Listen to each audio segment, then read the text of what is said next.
السلام علیکم ورحمۃ اللہ وبرکاتہ۔ میں ہوں آپ کا میزبان حکیم سید محمد عبدالرحمن۔ ایک دفعہ پھر ہم آپ کو اپنی نئی ویڈیو میں خوش آمدید کہتے ہیں، اور آج کا جو ہمارا ٹاپک ہے وہ ہے اخروٹ کے فائدے۔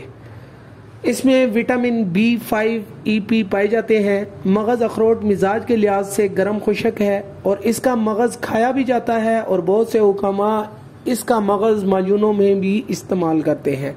اس کا روغن خارش کا تریاک ہے، اور چنا اور ناریل اور اخروٹ اور انجیر کو ملا کر کھانا کینسر اور شوگر کا شافی علاج ہے۔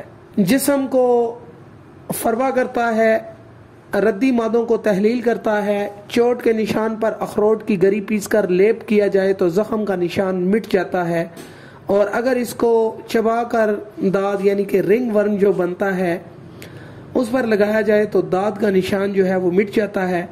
اسی طرح چھائیاں بھی دور ہو جاتی ہیں۔ سرکے کے ساتھ پیس کر سرما بنا لیا جائے تو آنکھ کی خارش، پانی بہنا، جالے اور پھلی جو آنکھ ہوتی ہے اس کے لیے مفید ہے۔ اگر کسی زہر سے قبل یعنی کہ زہر سے قبل اگر کھا لیا جائے، اس سے پہلے یہ کھا لیا جائے تو زہر اثر نہیں کرتا۔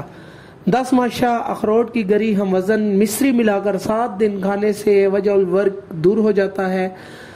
اگر اس کو پیس کر ناپ پر لیپ کیا جائے تو مروڑ کو فائدہ دیتا ہے۔ زیادہ استعمال کیا جائے اس کے نقصانات ہیں۔ اس کا نقصان یہ ہے کہ اگر آپ کثرت سے یہ استعمال کرتے ہیں تو حلق میں سوزش اور درد پیدا کرتا ہے، منہ میں حلق میں پھنسیاں پیدا کرتا ہے، اور گرم مزاجوں کے لیے یہ مفید نہیں ہے۔ مزید اچھی ویڈیو کے لیے آپ ہمارے YouTube چینل حکیم محمد عبدالرحمن کو سبسکرائب کریں۔ تب تک کے لیے ہمیں اجازت دیں۔ آپ کا میزبان حکیم سید محمد عبدالرحمن۔